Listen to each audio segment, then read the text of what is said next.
Pleasure to introduce Professor Sergei Gukov from CalTech and Institute of Advanced Studies in Dublin. And he will talk about quantum groups and Floer theory.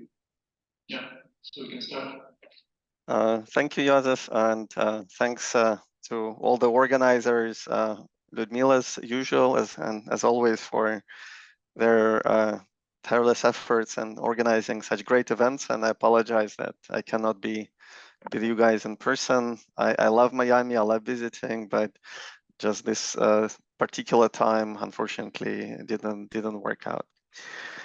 So I'll tell you a story which has lots of delicate points about moduli spaces. Eventually, we'll be treating it using the language of Fukaya-Seidel categories and symplectic geometry. There is also mirror side in terms of complex geometry and algebraic geometry that actually will be mostly hidden from this talk. And the reason it's going to be delicate is because at the basic level, the story actually has been already developed for quite some time. So we'll start in gauge theory, and this goes back to our work with Witten on application of gauge theory to describe geometric Langlands phenomena. So then in my 2007 ICMP address, I already outlined how to compute some Floer groups in the context of that gauge theory, which is roughly giving us SL2C Floer theory for complex group SL2C. So some computations go back definitely to early 2000s, which is more than 15 years ago. And more recently, they resurfaced in various forms. So this talk will be based on part on joint work with Yao and Sheshmani, where last year we took more careful and more serious approach to this gauge theoretic calculations of Floer groups. And then we'll see that proceeding to some non-generic situations in the context of that Floer theory will naturally connect to Joseph's talk from earlier today, and I hope I'll have time to mention some results from work in progress with various collaborators. So this is closely related to many other developments in literature. For instance, a few years ago, Abuzaid and Manolescu gave a sheaf theoretic model for same kind of Floer theory that we'll be studying. So you can consider this talk as analytic version, and then they have sheaf theoretic version. As I mentioned, there will be a lot of, eventually the problem will reduce to Fukaya-Seidel categories, and details will be super important. That's always the case when we deal with moduli spaces, and some of you have already seen my talk at the Simons Foundation, where I focus precisely on the subtle distinctions between various moduli spaces in gauge theory and in other contexts. And here in this story, it will be important that we work with fiber-wise wrapped and stopped Fukaya-Seidel categories, and technology developed by series of papers by Ganatra, Pardon, and Shender, usually abbreviated as GPS, will be very useful. So I like to describe it in the way that if you feel lost, you should use GPS. Anyway, so let's start. And by the way, if you have questions at any point, feel free to ask. Unfortunately, when I'm talking, I cannot see you, I cannot see chat, but hopefully Joseph or somebody else will moderate and let me know if there are questions. So we'll start with gauge theory, and gauge theory is part of analysis, speaking mathematically. So it starts with PDEs on 3-manifold, 4-manifold, and produces a moduli space. Then out of which we construct something. For example, we can consider intersection theory, like in Donaldson theory, or various other versions. So part of the interest in this talk will be in theories like Vafa-Witten or Marcus-Kapustin-Witten type theories. And their moduli spaces are meant to be very nice. And what one does is takes basically signed count of points if dimension is 0, or Euler characteristic if dimension is non-zero. And in the context of Vafa-Witten theory, for example, assembles those guys in a generating series with variable q to the n, where n represents the second Chern class of the gauge bundle, principal G bundle on a 4-manifold. That's a 4D system of PDEs. You'll see it later.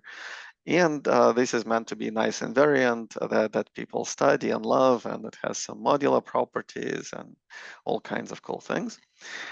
The problem is that mathematically currently this is defined only for complex surfaces, and motivation for what I'm going to tell you is to try to extend the mathematical definition of Vafa-Witten theory to general 4-manifolds, for which we obviously need cutting and gluing procedures.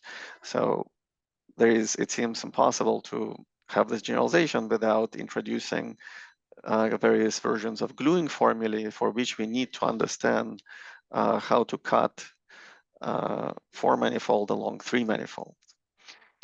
And this is basically a question of computing Floer type homology or Floer type theory in this context, because if we cut it along 3-manifold and stretch along neck, then basically what we have is TQFT-like structure. We'll see that it does not obey, of course, any TQFT axioms, but what we get is TQFT-like structure, gluing and cutting relations, where homology groups associated to 3-manifolds will be the glue between, say, left-hand side and right-hand side of this figure. So invariants of the whole thing can be constructed as some inner products in this Floer theory. So the question is, what is this homology a la Floer, say, in the context of Vafa-Witten theory? That's one motivation for what I'm going to tell you.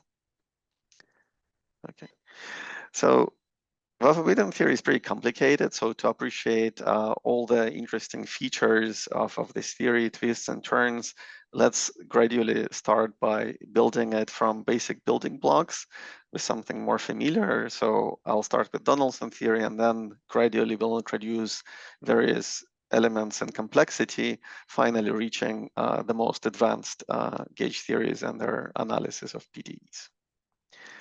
Donaldson theory is defined with only one kind of variable or field, as physicists call it, the gauge connection. So that's the connection A on a principal G bundle in over 4-manifold.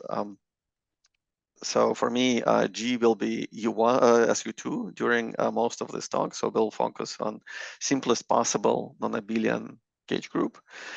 And PDE, in case of Donaldson theory, is self-duality. Basically, we take self-dual part of this curvature of the gauge connection, set it to 0. This is sometimes called instanton equation or anti-self-duality equation. And that's it. That's the beginning. From this analysis starts, we have to construct moduli spaces, and that's typical process in any gauge theory. Now, the moduli space that one gets already in the simplest theory that I have on my list, the Donaldson theory is already quite interesting. And this picture illustrates features that are going to be generic in pretty much any gauge theory. So first of all, the moduli space is non-compact. It has boundary or compactification divisor if we include it. If not, then that's non-compact. And it also has singularities. So what I'm illustrating here is the case that was precisely used by Donaldson and his famous diagonalization theorem. So this is moduli space for second Chern class equals 1 and 4-manifold with B1 equals 0. These are Betti numbers, and B2 plus equals 0. So then this moduli space is 5-dimensional. This is easy to see from, say, index formula. And singularities are all of the same type. There are conical singularities based on cones on CP2. So CP2 is a 4-manifold and cone on it is 5-dimensional. So the whole thing is 5-dimensional. And they have to do with reducible connections or reducible solutions to this equation. And this end is asymptotic boundary, which is basically a copy of 4-manifold itself on which we work.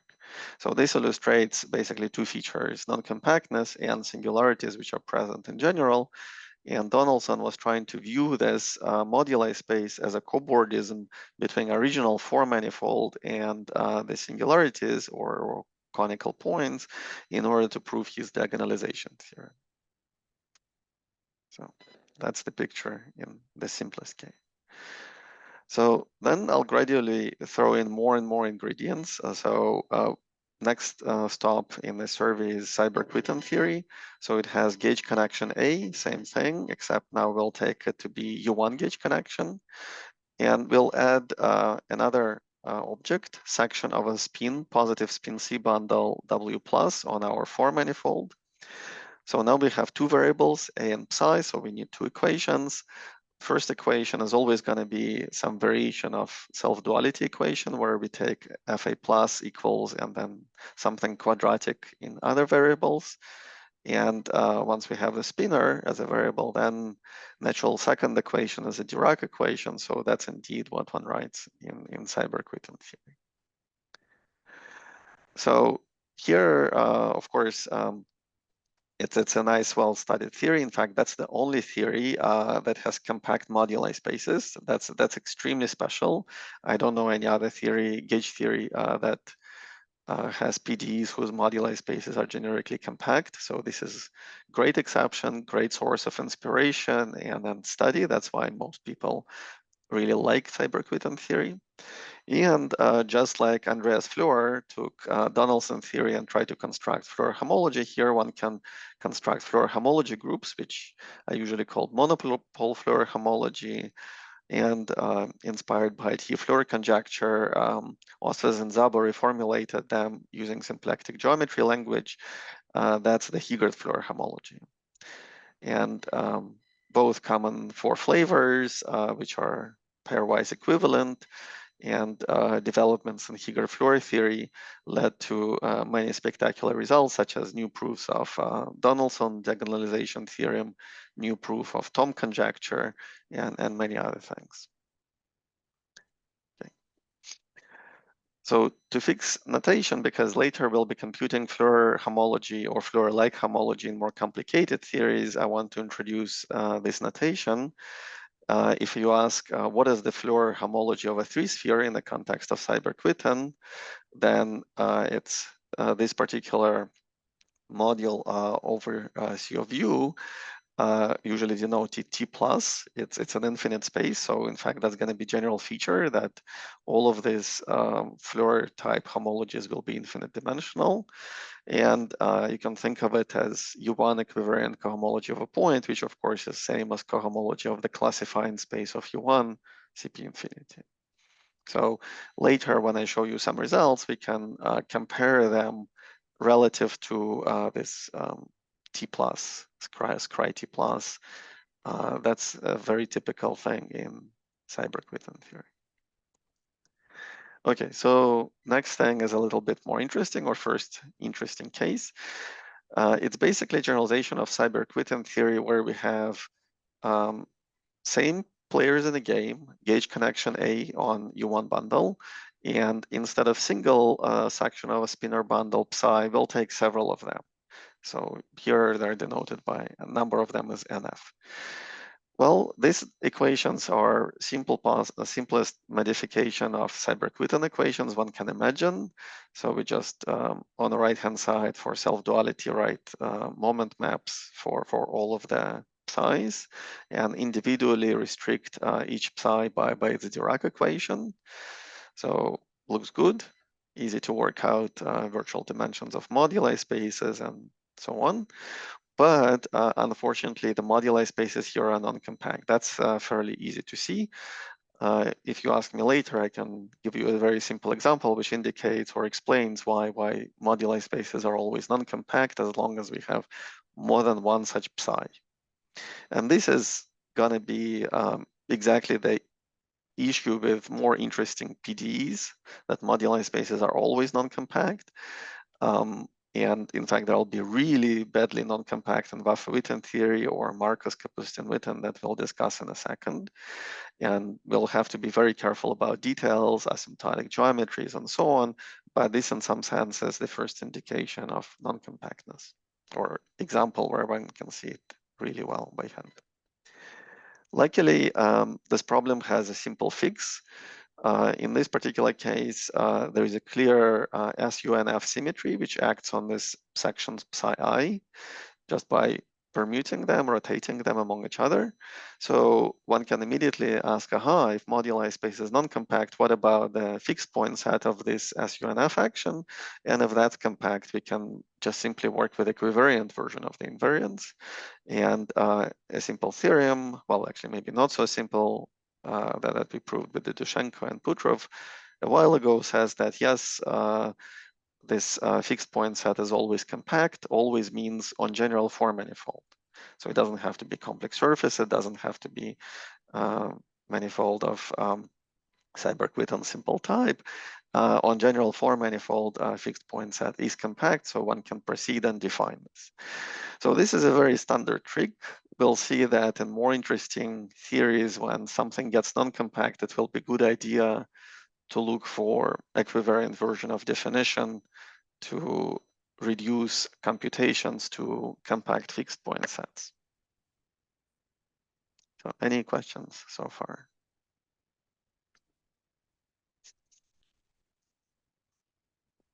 No. No. Okay, very good. I hope it's all clear. There are two ways in which there can be no questions. If everything is unclear or everything is clear. I hope it's the clear part. All right, then we arrive at Vafa-Witten theory. So here I promised you that all of this theory is going progressive, increasing complexity from roughly simplest in the sense that number of objects or variables in PDEs is the minimal to the largest. And in Vafa-Witten theory, we have to throw a couple of more things. We don't have the sections of spinor bundles, but we do have other variables valued in forms of various degrees. For example, Vafa and Witten call them ABC, I guess just because now there are so many bells and whistles that they start going through alphabet. A is gauge connection on a principal G bundle. I call it P. So this notation will appear a number of times in following slides. B is a self-dual two form, a joint valued. C is a zero form on a form manifold, also a joint valued. And then the second equation is some version of Dirac equation. You can think of it this way. It's linear in B and C, just like Dirac equation. I promised you that in gauge theory, PDEs will always have equation of the form Fa plus equals and then something quadratic and other objects. So here, given a self-dual two form B and using the fact that self-dual forms on a form manifold form SL2 triple, you can form this kind of funny product which uses commutator in the Lie algebra as well as this SU2 Lie algebra on self-dual, on the space of self-dual forms on any form manifold to form this product and spit out yet another self-dual two form. And commutator of C and B is just the usual commutator. So this is also obviously self-dual two form. So this equation makes sense. Anyway, this is what people usually write. Actually, as you'll see in a bit on the next slide or two, this is not all. This is actually quite incomplete. Proper Vafa-Witten theory actually has more variables that one should introduce, and that's important, or going to be important for computation of Floer homology and three manifold invariants. But this is what one usually sees, and by now, hopefully you see that it's like, unless you're a connoisseur of this kind of gauge theory PDEs, you're already a losing side. It starts looking pretty complicated, and we're losing intuition on what's going on. So it's pretty big system and hard to analyze, and that's really the case. Yes, it is hard to analyze. So as I mentioned, the goal will be to study Floer theory, which effectively means that we're working on a form manifold of the form R cross a three manifold. And in this case, it actually doesn't matter if I work with this Vafa-Witten theory or yet another set of PDEs, which I'm not going to write, that arise in so-called Marcus twist of some physical theory, or also studied by Kapustin-Witten, and we also studied them with Witten in the context of geometric Lagrange. So these two different theories, Vafa-Witten and this one, have on general form manifold different PDEs, different variables, but if we restrict to manifolds of the form R cross a 3 manifold, then these are the same, so one can actually just as well talk about the other one. So the other one has also gauge connection, and that's a clear counterpart of our gauge connection. Instead of B and C, it has a one form valued in the Lie algebra on a form manifold, and you can quickly convince yourself that if a form manifold is of the form R cross a 3 manifold, then these are natural correspondence. And these are some additional objects that I mentioned a moment ago that are actually extremely important. So in Vafa-Witten theory, there are additional complex adjoint valued zero forms of phi and phi bar. Sometimes they get related to U-plane. And in the context of this Kapustin-Witten story, there are fields or objects, zero forms sigma, sigma bar, also complex adjoint valued. And they play a very important role in various aspects of the geometric Langlands program realized in this gauge theoretic setup. So they're also important. They have their own equations, and including them is of course going to be crucial for computing this Floer homology and getting many of the properties that I'm going to announce in a second.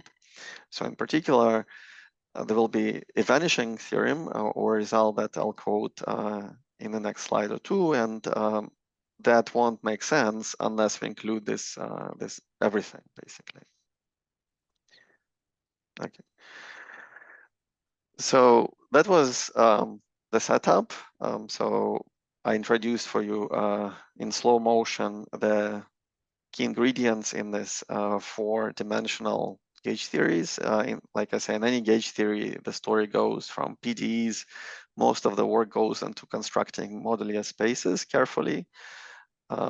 Then what we do with moduli spaces usually is fun, but it takes 10% of the time. 90% of the time actually goes into constructing moduli spaces. So I won't be able to do it for you on general three manifold, and that wasn't our goal because when we started this project, basically there was no computation in either Vafa-Witten theory or Kapustin-Witten theory on a three manifold. So we said it's fine if we restrict to some special family. So our special family will be basically Riemann surface of genus G times a circle. So that's actually simple but interesting family of three manifolds, and one can also include any degree P circle bundles over genus G surface. For instance, degree 1 circle bundle over S2 would be a three sphere, and you can get length spaces and many other interesting manifolds in the same way. So for topological purposes, these are quite interesting because I mentioned that one of my motivations in this was understanding Vafa-Witten theory on general four manifolds and cutting and gluing along three manifolds. And when we cut and glue, we basically do some version of surgery, which means that we cut and then reglue using elements of the mapping class group. I denoted here by MCG. And mapping class groups in case of genus 0 and genus 1 are especially important. In fact, cutting and gluing along this class of manifolds plays a very important role in low dimensional topology. For instance, genus 0 has an interesting element in the mapping class group called Gluck involution, because this mapping class group has two Z2s which are visible in homology of S1 cross S2, and the third one is actually invisible in homology, and this is quite interesting. That's precisely generated by this Gluck involution. And when people talk about potential candidates for exotic smooth structures, they often do this Gluck twist. So natural question is, do we see this action of the mapping class group not only on this particular three manifold, but more generally in realized in our Floer theory, and in particular, does this part of the mapping class group in this particular case act trivially or non-trivially? This will determine whether Vafa-Witten theory has any chance of detecting Gluck twists. And in genus 1, there are analogous surgery operations where cutting and gluing involves mapping class groups over 3 torus, because S1 cross T2 is a 3 torus, and it's relevant to surgery operations called node surgeries, log transforms, Latinger transforms, surgeries, and so on. So it's not going to be relevant yet, but maybe later on. I also want to mention that with Butrov and Vafa, where we also worked on this particular Floer homology, we predicted and in some cases even computed SL2Z representation. So we expect that in general, this Floer theory will have action of the mapping class group of the underlying 3 manifold and modular group, which will be more relevant to later part of the talk. Okay. So the idea here will be that we choose a very special 3 or class of 3 manifolds, infinite family, to work with, such that our problem starts with analysis and PDEs. This is what Yao likes, his differential geometry. But then we'll reduce everything to algebraic geometry. That's what Artan Sheshmani likes. So in the case of usual Donaldson theory, Floer theory of this particular family can be also reduced to algebraic geometry. So that could be a nice model example. And many people studied it back in the day, in particular Vincent Munoz, who established, so this is a theorem that Floer theory of S1 cross genus G Riemann surface in the context of Donaldson theory or Donaldson-Floer theory is basically quantum cohomology on the space of G connections on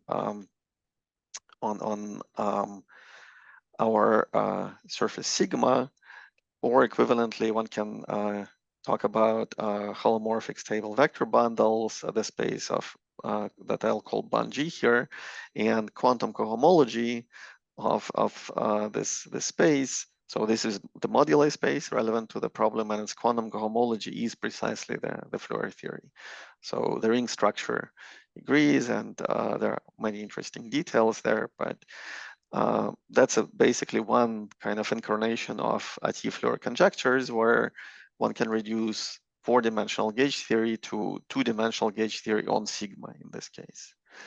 And jumping a little bit ahead, Nigel Hitchen, in a similar way, he basically also took self-duality equations in 4 dimensions, and with this S1 replaced by R, he derived his famous equations for Higgs bundles on sigma G. So we're gonna use that as well.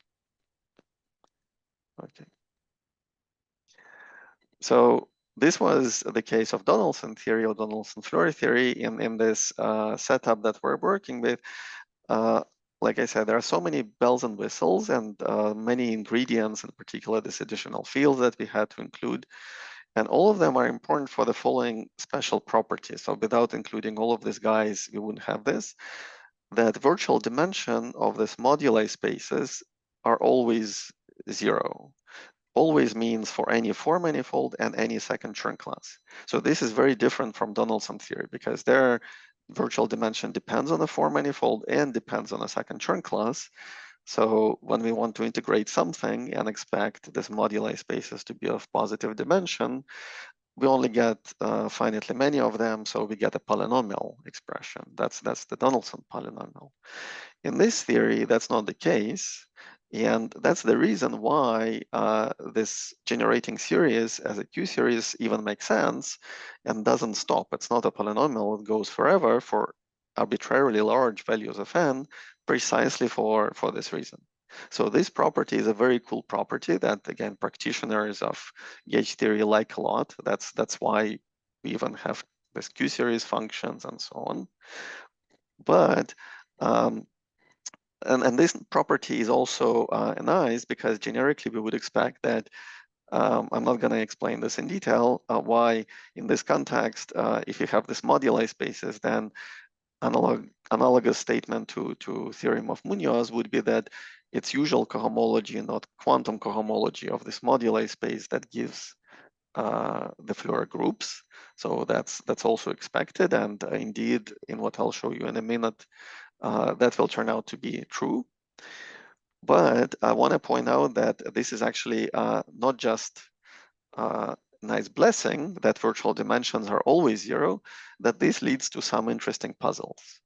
So this is going to be a source of interesting questions that I'm going to illustrate on the next couple of slides.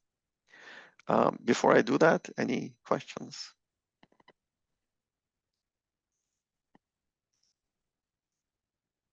Seems that there are no questions. Okay, very good. So again, let's compare this interesting and fairly complicated theory with well-studied Donaldson-Floer theory. In Donaldson-Floer theory, one can also ask how Floer groups change upon surgery. So previously I talked about surgery on 4-manifold, but we can ask a same or similar question about surgeries on 3-manifolds. So if you have a knot K in a 3-manifold Y, then Floer predicted, and many people, including Bram and Donaldson, worked out, a long exact sequence which relates various surgeries on K inside Y. So here in the sequence, you see 0 surgery and +1 surgery, and they fit in this long exact sequence. What's funny about this, or what's interesting, is the following, that as Bram and Donaldson explained, one of these maps, which has a degree shift, the connecting map, J, denoted here, can be viewed as actually a cobordism that's map from +1 surgery to Y itself. And cobordism has favorite Donaldson's Betty numbers, namely B1 equals 0, B2 plus equals 0 that we saw already on the first slide, and B2 minus equals 1. So if you plug this in, formula for the virtual dimension of Donaldson theory on a 4-manifold, you quickly conclude that indeed you have a degree shift here. And that degree shift is actually what's making this whole long exact sequence work. But I just told you a moment ago that in Vafa-Witten theory and in the same context in Marcus-Kapustin-Witten theory, there are no degree shifts. So therefore, if there is any kind of surgery exact triangle in these more interesting theories, that would definitely be super funny because we don't have degree shifts in any of these maps, or it doesn't. It's not clear what's going on. This is actually only beginning of the issue, because later I'll show you answers for simple manifolds, such as, for example, S1 cross S2, and S1 cross S2 is a 0 surgery on unknot and a 3-sphere. And 3-sphere is also included in the class for which we can compute the spaces. And +1 surgery on unknot in a 3-sphere is also a 3-sphere. So therefore, for unknot in a 3-sphere, we actually will have all the answers. And of course, we also do in Seiberg-Witten theory or in Donaldson theory. And what this says for the unknot is that Floer homology of the 0 surgery, which is S1 cross S2, is roughly 2 copies of the Floer homology on 3-sphere, which would be +1 and no surgery, if Y is a 3-sphere and K is unknot. But I'll show you that in Vafa-Witten theory, that's actually far from true. So it's also not clear how this long exact sequence can possibly exist.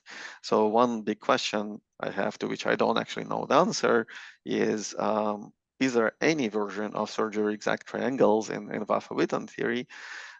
Because it seems that everything we've seen in either Donaldson theory, Seiberg-Witten theory, multi-monopole version of it, simply do not work, and do not work precisely for the reason that this theory is balanced, meaning that virtual dimensions are always 0. So that's kind of a blessing, but also for this purpose could be a curse.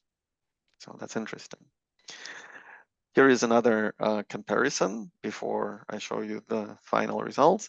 So in the case of genus 1, when we have cutting and gluing along 3 tori, Morgan, Mrovka, and Szabo in mid-90s established very nice gluing formula for Seiberg-Witten invariants, which didn't determine them uniquely, but were expressed as a sum. But this sum is good enough in many cases. For example, later Taubes used it to show that Seiberg-Witten invariants behave multiplicatively under iterated fiber sum for elliptic surfaces. So if En is a family of elliptic surfaces, where to avoid dealing with spin structures here, I choose N to be even and then do this in steps of 2. Removing neighborhood of a generic fiber, which is copy of T2 cross a disk, and regluing back analogous version of K3 surface with generic fiber removed along a 3 torus, we can obtain this whole chain of elliptic surfaces for general value of N. Their Euler number is 12n, signature is minus 8n, and they're very familiar probably to most of you. And basically taubes show that Seiberg-Witten invariants are simply multiplicative under this operation. But it's easy to see that Vafa-Witten invariants are not. And in fact, since all of these surfaces are complex surfaces, we can actually borrow already existing calculation in the literature to illustrate how this goes. And in the paper with Sheshmani and Yao, we show this in 2 different ways. So first of all, one can just verify that that's not true, but also secondly, analyze what's actually going on in cutting and gluing along a 3 torus and compare to a situation that was studied by Morgan, Mravka, Szabo, and Taubes in 90s for Seiberg-Witten theory. So again, we'll see huge differences. So that's fun. Anyway, so for all of this, we need Floer groups, and now is the main result of that work. As I told you, the key ingredient is the moduli space. We expect that in this case, there is no quantum cohomology, just ordinary cohomology. That's indeed true, but what is the moduli space? So Hitchin studied Donaldson's self-duality equations on a Riemann surface, as the title of his famous paper from '86 indicates. And he derived the whole theory of Higgs bundles, which is now very popular, very useful. And Higgs bundle is basically a pair of holomorphic bundle on surface sigma, or gauge connection, you can think of it this way, with a Higgs field, that's the key ingredient, which is a section of canonical bundle on sigma valued in the adjoint bundle. So there are so-called generalized or evalued Higgs bundles where instead of a single section, one takes multiple copies. In other words, there are several Higgs fields, as they're often called. And our claim in this work with Sheshmani and Yao is that these are precisely moduli spaces for Vafa-Witten theory on S1 cross sigma, whose cohomology will give you the Floer groups analogous to the result of Victor Munoz. So what are these evalued Higgs bundles? Again, original Higgs bundle is basically includes a pair, and then Higgs field is a section of K. K is a canonical bundle on sigma tensored with adjoint of the this principal bundle P. And instead, one can replace canonical bundle by any half integer power. So for some reason, I denote this integers Ri. And there are 3 of them because we can take a sum of as many copies as we wish. So here for Vafa-Witten theory, what's relevant are 3 copies. So we'll take first line bundle, second line bundle, and third line bundle tensored with adjoint bundle. So we'll get this evalued version of Higgs bundles where there are basically 3 Higgs fields. And the important point of this theorem is that the corresponding values of integers are 0, 0, and 2. So that's the important fact, part of this theorem. And original Hitchin's value is R equals 2 because he was studying basically sections of K tensored adjoint. So Hitchin also used circle action or C star action on moduli space of Higgs bundles, which basically rotates the phase of the Higgs field phi in his situation. Now we have 3 of those, and actually it's easy to see that there is indeed whole torus, 3-dimensional torus acting on these evalued Higgs bundles. And this is very useful because its fixed point set is compact. Already gave you a hint that this is a good idea to use something equivariant when things are non-compact. So this moduli space is very, very non-compact, roughly 3 times more non-compact than usual Higgs bundles. But fixed point set is compact, so one can compute a lot of things and gain control over infinite dimensional cohomologies that arise in this problem. So this allows you to express analog, graded dimensions for these Floer groups as kind of 2-dimensional TQFT on sigma. There are various connections to Rosansky-Witten theory, Coulomb branches, which I'm not going to mention. And here in the bottom of the slide, we see the analogous result for S1 cross sigma G in the context of Seiberg-Witten theory. So the main point here, I don't even want to write the formula for this Vafa-Witten or Kapustin-Witten theory, but with gauge group SU2, the result is much, much bigger. It's basically huge compared to this. But in the next slide, I'll illustrate an application of that. Right, so first, in the case of genus 0, we can ask how is Gluck twist acting on this Floer groups. Unfortunately, at least when we deal with SU2, SU3 might be slightly different, but for SU2, it acts trivially. So that means Vafa-Witten theory does not detect Gluck twist. And Chyprian tells me that the same is true in their work with Mohammed. So this HP theory also does not detect Gluck twist, so that's consistent. They're expected to be similar. Here I make a remark that it's important that we work on S1 cross sigma as a 3-manifold, or 4-manifold would be R cross S1 cross sigma. If we were to work on R2 cross sigma, then the answer would be different, and that's relevant to the next slide. So part of another motivation for doing this calculation was to compare to dimensions of skein modules, which was something discussed in recent years, and people expect or speculate that there are connections between skein modules and this K-theoretic Floer homology groups. So I apologize.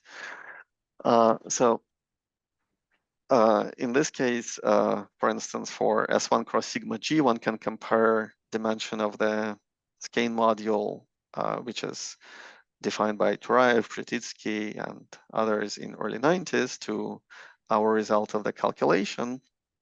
And even for genus 1, there is a difference. So it's only 10% difference. One is 9-dimensional, the other is 10-dimensional for gauge group SU2. But, and you could say that 10% is not a big difference, but if you're a director of IMSA and you have a 10% budget difference, that may be very important. And of course, this number or the difference grows as we increase the genus, if we consider this for S1 cross sigma G, or if we increase rank, so this grows. So this is the first example where one can see some difference. Like with other question, I actually don't have a good explanation of this difference. I don't know how to account for it. And one can wonder whether 10 is basically this 9 plus 1. But this is actually not quite the case. So this 9 is in fact 8 plus 1, and this 10 is 8 plus 2. So the 8 in both are the same. But how to disentangle the rest is quite non-trivial. Anyway, so you can find more details either here or in this paper with Yao and Sheshmani. Okay, any questions so far before I move to last part? May I just ask you something? So this thing about the virtual dimension 0, this is for compact for manifolds. So it's called compact for manifolds, or even for boundary. Oh, this previous statement that virtual dimension here was 0, right? This point. Yeah, so strictly speaking, this is of course for compact for manifolds, right? But there is also generalization to manifolds with boundary, and properly defined, it would also be 0 at least half the time. So that indeed depends on very specific, like careful details. So when I used it, where did I use it? Oh yeah, here. So for example, in the surgery exact triangles, this is indeed a version where one has to be slightly careful, because this is indeed a cobordism, in this case, between Y itself and, let's say, +1 surgery on K. So one needs a slightly different version, but the question can also be asked for Bram and Donaldson. And in both cases, one can analyze details, but they don't change the answer. So it looks as if you're working on a compact manifold. That's gonna be the bottom line. But you're absolutely right that one has to be careful. Yeah, thank you. And the second question is about this H moduli space. Can you just go to the? Yeah, this one. Right. So I'm just a little maybe the confused. So this M Vafa-Witten on the left side. So this should be 0-dimensional or no? This is. Oh, no. Actually, that's another good question. Yes, so what happens in gauge theory very often is virtual dimension may be something, but actual dimension is always greater. And this is a good illustration. In fact, this family of manifolds is 1 cross sigma G. In fact, even in the case of Donaldson theory, is a good illustration of the fact that actual dimension is typically much bigger than virtual dimension. That's exactly what we see here. So this is in fact very interesting space. For example, it's certainly much bigger than space of Higgs bundles on genus G surface, and already that's pretty big. But virtual dimension indeed would naively be 0. So that's of course, yeah. But that's okay. So that's totally fine. This is quite typical. That's distinction between virtual dimension and actual dimension. Yeah. Okay, thank you. That's not a problem. That's not a problem. Any other questions?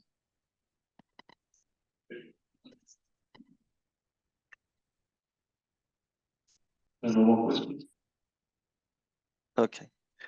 So then I'll, in this last part, I'll tell you, so this is what happens generically. So in fact, in one of the slides here, I think I pointed out that generically, we'll get the usual cohomology and quantum or instantons will not be important for these Floer groups. But actually, this word generically is very important. So non-generically, what may happen is that there are instantons, even in the context of this Kapustin-Witten or Vafa-Witten theory. And in that case, what happens is that one can actually get the whole, define a whole Q series. So I'll do the following. I'll define for very non-generic situation by fine-tuning parameters, situations which are related to jumps or Stokes phenomena, where we'll consider 3 manifold cross R, just like in our context of Floer homology groups.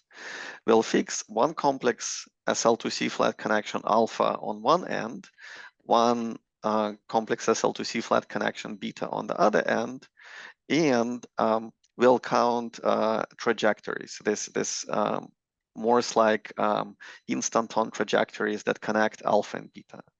Again, generically, they don't exist. That's the generic situation. That's the one I was describing so far. But if you tune parameters very carefully, in particular, if phase of what I used to call Q aligns with the phase of the difference of Chern-Simons values, then you do have these jumps, these points. And this is what we're going to discuss next. In fact, we'll assemble this counting of instanton numbers into generating series. So these are called Stokes coefficients sometimes. And we'll ask how this generating series, which is properly understood as function of not a variable Q, but rather its dual, I'll call it Q tilde, how does it look like? So that's gonna be the goal. So this is in some sense going further and deeper into details of this Floer theory and trying to understand jumps in there or situations which are non-generic. What's important here is that space of SL2C flat connections on any three manifold, or same is true also for any complex group G, is non-simply connected. So each connection has infinitely many integral lifts. So if alpha denotes choice of flat connection, or rather connected component of its moduli space, then this boldface alpha denotes the integral lift. So this will be my notations. And this generating series is made in such a way that we fix representative mod z, that non-integral lift, but sum over all possible integral lifts. And it doesn't matter if we do the same for alpha, because we are summing over all of them. So only difference really matters. So that's going to be the definition of this object that we're going to discuss. So it can be understood as, if you have a flat connection alpha, you can think of Chern-Simons functional, complex Chern-Simons functional, as a Morse function, or in the language of Landau-Ginzburg model, potential that projects you on a complex plane, sometimes also called Borel plane in resurgent analysis. And in this way, these numbers, or Stokes coefficients or trans-series coefficients that I had on the previous slide, can be viewed as intersection numbers of Lefschetz symbols for alpha and beta, or more precisely for their integral lifts. So we're working in infinite dimensional setting, and in gauge theory, like I mentioned, I'll quickly reduce it to via IT Floer conjectures to symplectic geometry.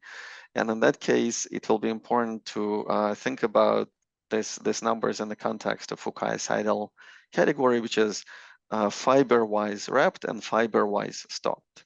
So I won't explain too many details, but this is what we're finding in this work that with Pavel that hopefully will appear soon. So first result in this business is the following, that which also has to do with the fact that we're not working in the standard Picard-Lefschetz setting. In the Picard-Lefschetz setting, this intersection numbers would be completely symmetric or antisymmetric, because if alpha intersects beta, it means that beta intersects alpha. So these are just intersection numbers. But here, what's happening is that depending on dimension of the stabilizer, some of these numbers may vanish in one order, but be non-zero in a different order. For example, back 5 or 6 years ago, or maybe more, with Marinho and Putrov, we showed that if one of these flat connections is abelian or reducible, then these numbers vanish. But in the opposite order, if alpha is irreducible, they wouldn't vanish. So that shows that they're already quite asymmetric. And that actually is very important, because if you're trying to define these numbers using gauge theoretic techniques, it means that these boundary conditions, alpha and beta, that you impose at minus infinity and plus infinity, are actually asymmetric. So that's a very neat, curious fact. But again, we don't compute them using gauge theory most of the time. We did some computations, but they're slow and hard, kind of like based on analysis of moduli spaces that I showed you in the main part.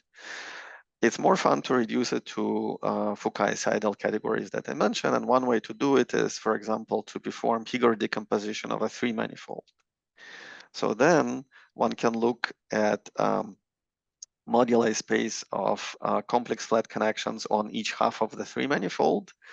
And this defines, in the space of flat GC connections or complex connections on sigma, some Lagrangian submanifolds which intersect at points alpha, beta, and so on. And therefore, what we're basically asking for is what is the symplectic Floer homology of these two Lagrangians. And because we're working in a hyperkähler context, generically there are no pseudo-holomorphic curves or disks, but in non-generic situations they can be, and that's exactly what this object I alpha beta as a function of Q tilde is counting. Non-generic situations when there are these disk instantons. So that's the A model. In fact, we already introduced it in this work with Marinho and Putrov and did some calculations, but I'll show you some of the generalizations. So the calculation that we did back then was for Poincare sphere. It's a Breeze-Korn sphere sigma 235. And in that case, there are a total of 3 SL2C flat connections. And what we found is that their structure is the following. I told you that these flows are asymmetric. So you may have this trans-series or Stokes coefficients going one way but not the other, which means that there are flows with respect to this Morse function going one way but not the other. And indeed, there are flows from abelian flat connection, which is trivial in this case, to two non-abelian or irreducible flat connections on the Poincare sphere, alpha 1, alpha 2. And the corresponding Q tilde series, which for simplicity, I mean the tilde here, but it should properly be written as Q tilde, has this form and this form, but there are no flows the other way. So for example, if I were to switch 0 and alpha 2, the answer would be 0. So there is no other flow. So these are generating series of Stokes coefficients, and these are actually the two functions of Lorentz and Zagier in their famous paper. So the reason I emphasize this here is because in early days of this so-called Z-hat invariants, people thought that, one of their functions, which I believe is the first one, coincides with Z-hat invariant for Poincare sphere. Here I'm trying to emphasize that that's not the right comparison, even though as one of this Q series is really the same as Z-hat. This is basically coincidence, and it can be explained from the structure of this formula where these objects I, alpha, beta appear as ingredients, and it just happens that other things in this formula are trivial for Z-hat. I'll come back to it in a second. But first of all, this should be written as a function of Q tilde, not Q. And secondly, there are two of them. And then Lorentz and Zagier had just two of them. And this should be viewed as this generating function, a series of Stokes coefficients, not Z-hat invariants. So again, this is kind of an artifact of Breeze-Korn spheres that Z-hat and one of these I alphas happen to coincide. But this won't happen once we do generalizations. So here is one generalization, another example where your manifold is now much more interesting. It's a degree 1 circle bundle over genus 2 surface of the kind that we discussed earlier. So this is not quite S1 cross sigma G, but now I chose something more interesting. I have a degree P bundle where P is equal +1. And in this case, in principle, you could have had two Q series or Q tilde series expressions because the mid-dimensional cohomology is two-dimensional. So you have two mid-dimensional cycles and two natural Lagrangians in this Fukaya-Seidel category. But one of them actually gives vanishing Q tilde series, and the other one is what's written here. So this is an example where, again, moduli space is very interesting. It has positive dimension. And that's what the answer for these coefficients looks like. And then one can try to compute it for more general free manifolds, which are obtained as surgeries on knots and links.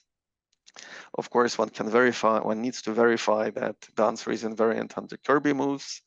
And a large class of manifolds was discussed in Joseph's talk. These are Plum manifolds where we have a link of many components such that each individual component is a copy of the unknot. In that case, everything is combinatorial, expressed in terms of this data of the graph. And this is a generalization of the statement you saw earlier, that if you have a plumbing graph with, let's say for simplicity, trivalent vertices, then this Morse flows with respect to complex Chern-Simons functional will have this layered structure. The top layer will have abelian, in this case, abelian and reducible are the same notions, flat connections on our Plum 3 manifold. They'll flow to the next layer, and the total number of layers, this total depth, will be equal to the number of trivalent vertices if we only have trivalent ones.